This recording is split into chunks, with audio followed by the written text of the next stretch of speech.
कुछ साधकों ने महर्षि रमण से सिद्धि, समाधि, ईश्वर, ज्ञानी इन सब के विषय में कुछ प्रश्न किए। एक साधक ने पूछा कि महर्षि, आत्म साक्षात्कार में क्या सिद्धियां भी आवश्यक हैं? यदि नहीं तो क्यों? तब महर्षि रमण ने कहा, आत्मा परम घनिष्ठ तथा नित्य सत्ता है, जबकि सिद्धियां विजातीय हैं। एक वस्तु को प्राप्त करने के लिए प्रयास वांछित है, जबकि अन्य वस्तु हेतु कुछ भी आवश्यक नहीं। सिद्धियों के आकांक्षी मन को निरंतर सतर्क रखना होता है, जबकि आत्म साक्षात्कार मन के नाश होने पर होता है। सिद्धियां तभी व्यक्त होती हैं जब अहंकार विद्यमान हो। अहंकार द्वारा ही हमें अन्य वस्तुओं का बोध होता है तथा इसके अभाव में बोध हेतु कोई वस्तु शेष नहीं रह जाती। आत्मा अहंकार से अतीत है तथा तभी साक्षात होती है जब अहंकार का लोप हो जाता है। अहंकार के विलय से अन्य वस्तुओं का बोध लुप्त हो जाता है।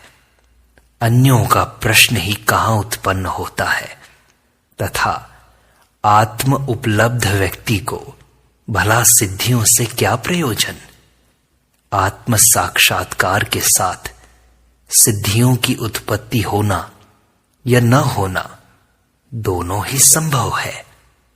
आत्म साक्षात्कार से पूर्व यदि साधक ने सिद्धियों की कामना की हो तो साक्षात्कार के पश्चात सिद्धियां उपलब्ध होना संभव है।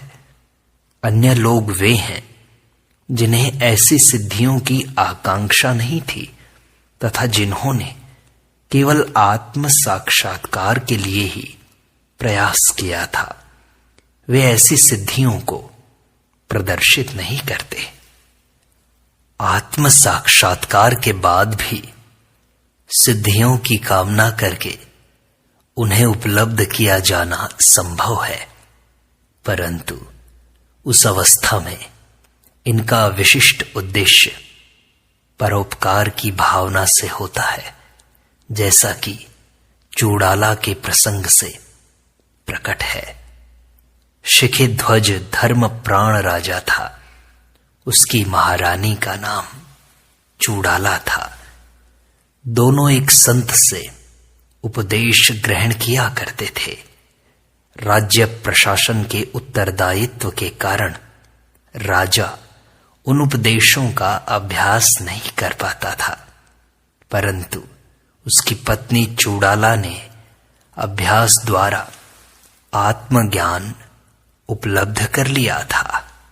परिणामतः महारानी के रूप आकर्षण में बहुत वृद्धि हो गई। राजा महारानी के वर्धमान सौंदर्य पर मुग्ध हो गया तथा उसने इसका कारण पूछा। रानी ने बताया कि समस्त रूप आत्मा का है तथा तुम मेरे साक्षात्कार के सौंदर्य की अनुभूति कर रहे हो। राजा ने इस कथन को निर्मूल बताया। कितने महान तपस्वी हुए हैं जिन्हें चिरकालीन तपस्या के उपरांत भी आत्म साक्षात्कार नहीं हो सका, तब एक सामान्य गृहस्थ नारी का क्या सामर्थ्य है? तथापि पूर्ण आत्मनिष्ठ होने से चूड़ाला अप्रसन्न नहीं हुई और उसका आग्रह अपने पति को आत्मलाभ एवं सुख उपलब्ध कराने का ही रहा। फिर रानी को विचार आया कि असाधारण सिद्धि प्रदर्शन बिना राजा में विश्वास उत्पन्न कराना संभव नहीं है। अतः सिद्धियों की साधना कर उसने सिद्धियां प्राप्त कर ली। किंतु उसने तत्समय उनका प्रदर्शन नहीं किया। रानी का सतत सत्संग राजा में वासना के क्षय का कारण बन गया। उसे सांसारिक जीवन से विरक्ति हो गई तथा वह तपस्या हेतु वनवास का संकल्प करने लगा। अतः उसने अपनी पत्नी के समक्ष संन्यास ले वनवास करने का मंतव्य प्रकट किया। इस परिवर्तन से रानी को आह्लाद हुआ, परंतु उसने बाह्यतः इस कठोर निर्णय के प्रति बहुत क्षोभ प्रकट किया। रानी की भावनाओं को ध्यान में रखकर राजा अनिश्चय की स्थिति में पड़ गया। इसी बीच उसका वैराग्य और भी दृढ़ हो गया और वह रानी की सहमति के बिना ही गृहत्याग हेतु कृत संकल्प हो गया। एक रात्रि में जब रानी नींद में थी, राजा ने चुपके से भवन का त्याग करके वन की राह पकड़ ली। वह ऐसे निर्जन स्थान की खोज करने लगा जहां वह तपस्या कर सके।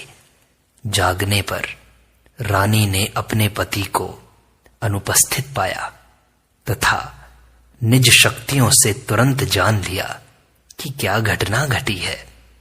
अपने पति के दृढ़ संकल्प से उसे बहुत प्रसन्नता हुई।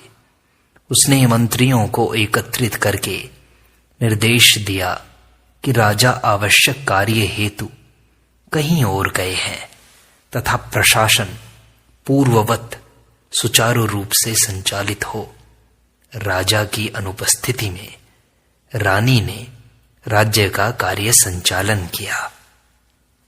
18 वर्ष बीत गए। रानी जान गई कि अब राजा आत्म साक्षात्कार का पात्र है। अस्तु वह कुंभ रूप धारण कर प्रकट हुई तथा शेष घटनाएं घटी। राजा ने आत्म साक्षात्कार किया तथा वह महारानी के साथ पुनः राज्य संचालन हेतु आ गया। तात्पर्य यह है कि आत्मवान व्यक्ति भी परोपकार के लिए सिद्धियां उपलब्ध करते हैं, तथापि वे सिद्धियों से भ्रमित नहीं होते। महर्षि, क्या ज्ञानी सिद्धियों द्वारा अन्य व्यक्तियों को आत्म साक्षात्कार कराता है या उसका आत्म साक्षात्कार ही अपने आप में पर्याप्त है? उसके आत्म साक्षात्कार का बल अन्य समस्त सिद्धियों की अपेक्षा नहीं रखता, वह उनसे अधिक सक्षम है। अहंकार शून्यता उसके लिए अन्य सब का लोप कर देती है। अन्य जनों का कौन सा श्रेष्ठ उपकार संभव है? आनंद ही तो है। आनंद शांति जनित है। शांति का साम्राज्य विक्षेप के अभाव में संभव है। उद्विग्नता मनोजनित संकल्पों का परिणाम है। मन का अभाव हो जाने पर परिपूर्ण शांति विद्यमान होती है। जब तक मन विलय न हो तब तक मनुष्य शांति तथा उससे पैदा हुआ आनंद इनकी उपलब्धि नहीं कर सकता। जब तक वह स्वयं सुखी नहीं है तो दूसरों को सुखी नहीं बना सकता। मन का अभाव होने की अवस्था में मनुष्य को अन्य जनों का कोई भान नहीं होता। अतः आत्म साक्षात्कार स्वतः ही सबको आनंद प्रदान करने में सक्षम होता है। महर्षि, क्या समाधि का आवेश तथा अभाव होता रहता है, घटती बढ़ती रहती है? समाधि क्या है? समाधि हमारा आवश्यक स्वभाव है। फिर इसका आवेश तथा अभाव किस प्रकार संभव है? निज स्वरूप साक्षात न करने से तुम्हारी दृष्टि अवरुद्ध रह जाती है। अवरोध क्या है, इसका अनुसंधान करके इसका निवारण करो। अतः प्रयास का तात्पर्य मार्ग में आने वाले अवरोधों के निवारण से है। वास्तविक स्वभाव यथावत रहता है। इसे साक्षात कर लेने पर यह स्थायी हो जाता है। महर्षि, मैंने ऐसा इसलिए पूछा क्योंकि कई लोग कहते हैं कि वे 1 घंटे समाधि में रहे, 2 घंटे समाधि में रहे और बाकी समय उन्हें समाधि नहीं थी। इसलिए साधक मानसिक शांति प्राप्त करके आनंदित होता है। शांति उसकी साधना का फल है। वस्तुतः वास्तविक स्वरूप सहज होना चाहिए। सहज समाधि ही वास्तविक तथा पूर्ण अवस्था है। यह नित्य है। प्रयास सातत्य रहित होते हैं तथा तद अनुरूप ही उनके परिणाम भी होते हैं। जब वास्तविक सहज नित्य आनंद युक्त स्वरूप का साक्षात्कार हो जाता है, तब इसे जीवन की सामान्य क्रियाओं से असंगत नहीं पाया जाता। बहु प्रयास द्वारा उपलब्ध समाधि बाह्य क्रियाओं से संन्यस्त अवस्था प्रतीत होती है। पुरुष इस संन्यस्त भाव में रहे अथवा जन समूह के साथ निर्बाध रहे, उसकी शांति तथा आनंद अखंड रहता है, क्योंकि यही उसका वास्तविक स्वभाव है, आत्मा है। महर्षि, आत्म साक्षात्कार में मुझे कितना समय लगेगा? पहले यह तो जानो कि आत्मा से क्या अभिप्राय है तथा साक्षात्कार क्या है, तभी तो ये सब स्पष्ट होगा। महर्षि, मैं तो ये समझा हूं कि मन को हृदय में साक्षात्कार करना होगा। तथास्तु। फिर भी ये तो पूछो स्वयं से कि मन क्या है? महर्षि, मन हृदय के स्वामी पेरुमल का विष्णु मत में इसे ईश्वर के अवतार का नाम जाना जाता है। इसका अवतार है। तो ऐसी अवस्था में हमें चिंता की क्या आवश्यकता? तो महर्षि, इस आधार पर साक्षात्कार किस प्रकार संभव है? मन को ईश्वर को समर्पित कर दो। उसका अवतार उससे पृथक नहीं रह सकता। जिस पर उनका स्वामित्व है, वह उन्हीं को समर्पित करके सुखी हो जाओ। महर्षि, यह कैसे होगा फिर? हमें मन का बोध किस प्रकार है, इसकी क्रिया अर्थात विचारों से ना। जब भी विचार उत्पन्न हो तो स्मरण करो कि ये सब ईश्वर की वृत्तियां हैं और वो हो भी क्या सकते हैं। यही पर्याप्त होगा। यही मन का समर्पण है। ईश्वर से पृथक क्या किसी वस्तु का अस्तित्व है भी? सब कुछ ईश्वर ही तो है, अन्य कुछ भी नहीं। वही सबके माध्यम से कार्य करता है। फिर हम क्यों चिंता करें? महर्षि, पाश्चात्य लोग ऐसा सोचते हैं कि यदि जीव का ब्रह्म में विलय हो ही जाता है तो ईश्वर से हमारे उत्कर्ष की प्रार्थना क्यों करनी चाहिए। ये लोग ईश्वर प्रार्थना का समापन करते हुए कहते हैं, तेरी इच्छा पूर्ण हो। तो सोचो, यदि ईश्वर की इच्छा ही पूर्ण होगी तो उनके प्रार्थना करने से क्या प्रयोजन है। यह सत्य है कि ईश्वर की इच्छा हर समय तथा हर स्थिति में पूर्ण होती है। व्यक्ति स्वतः कार्य करने में सक्षम नहीं है। ईश्वर की इच्छा, इसकी शक्ति, इसको स्वीकार करके शांत रहो। ईश्वर सबका रक्षक है, उसी ने सबकी सृष्टि की है।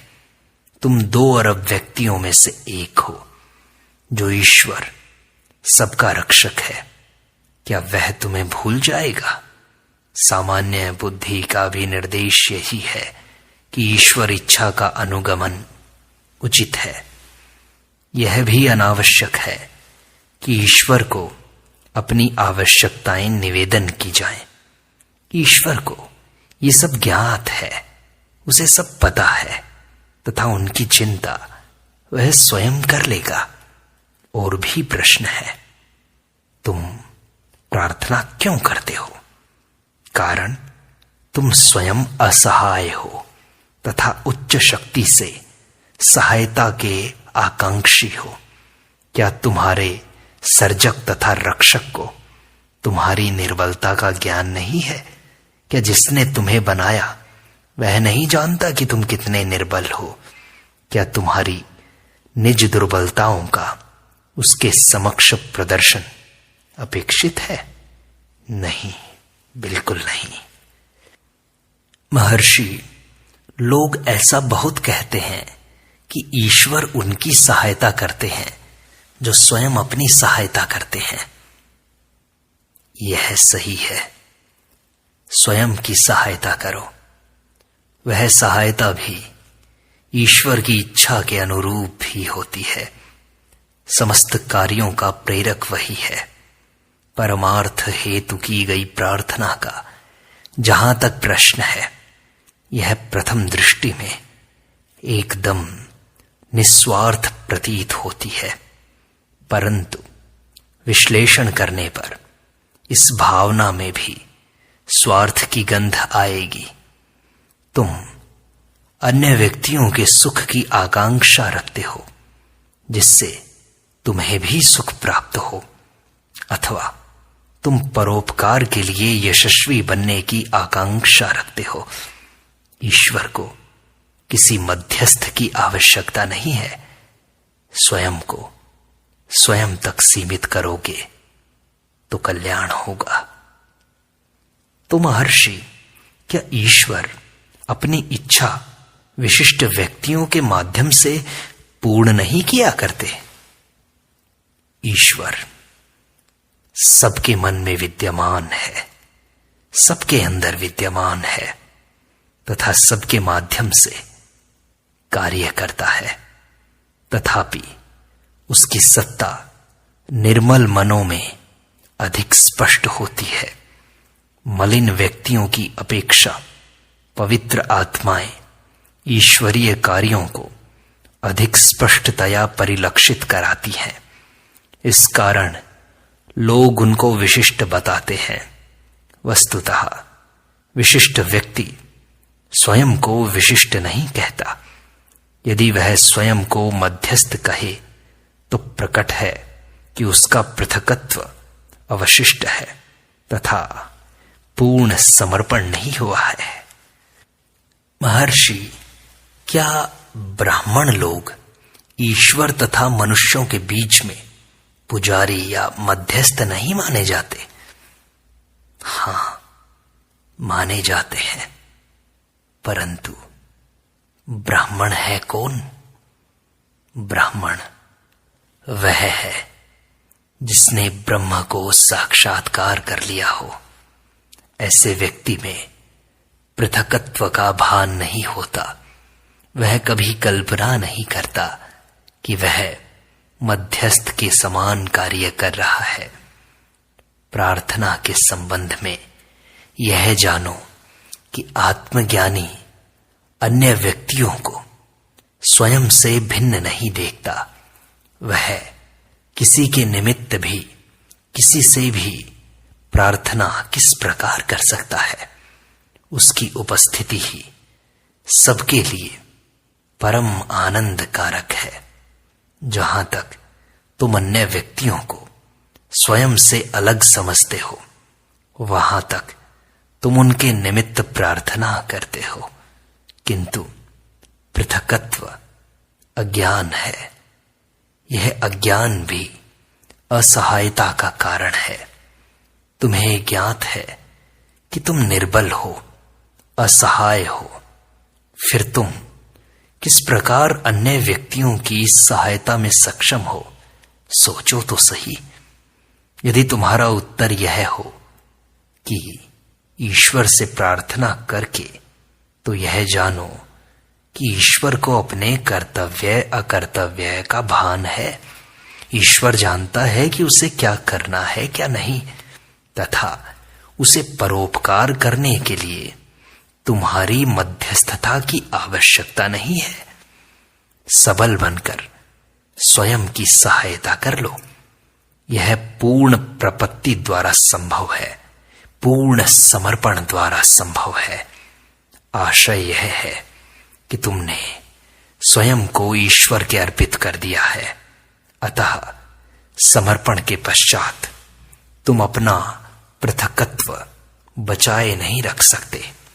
उस अवस्था में तुम उसकी इच्छा के अनुगामी बन जाते हो। इस प्रकार मौन ही उत्कृष्टतम उपलब्धि है। मौन वह समुद्र है जिसमें समस्त धर्मों की सब सरिताएं आकर गिरती हैं। महर्षि, मन के प्राकट्य के बाद ही जगत पैदा होता है। मेरी नींद में कोई मन नहीं था। क्या उस समय जगत अन्य व्यक्तियों के निमित्त नहीं था? क्या इससे यह सिद्ध नहीं होता कि जगत समष्टिगत मन की सृष्टि है? इस अवस्था में जगत को मिथ्या तथा स्वप्नवत कहना किस प्रकार संभव है? जगत तुमसे नहीं कहता कि मैं व्यष्टिगत मन का परिणाम हूं अथवा समष्टिगत मन का। व्यष्टिगत मन ही जगत का अनुभव करता है। व्यष्टिगत मन के तिरोहित होते ही जगत भी तिरोहित हो जाता है। एक मनुष्य ने 30 साल पहले दिवंगत अपने पिता को स्वप्न में देखा। स्वप्न में यह भी देखा कि उसके 4 भाई और भी हैं, जिनमें उसके पिता ने संपत्ति का विभाजन कर दिया है। इस पर झगड़ा हो गया तथा भ्राताओं ने उस पर आक्रमण कर दिया, जिससे भयभीत होकर वह जाग गया।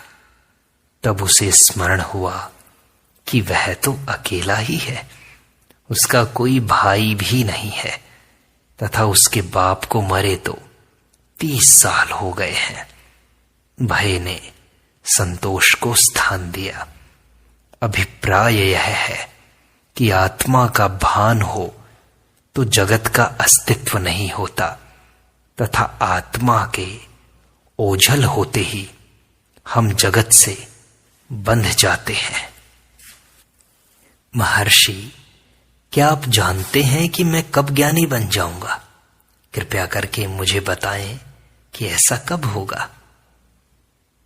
मैं यदि भगवान हूं तो मुझसे पृथक कोई है ही नहीं जिसे ज्ञान प्राप्त हो अथवा जिससे मैं बात करूं। यदि मैं अन्य व्यक्तियों के समान हूं तो मैं भी उन्हीं के समान अज्ञानी हूं।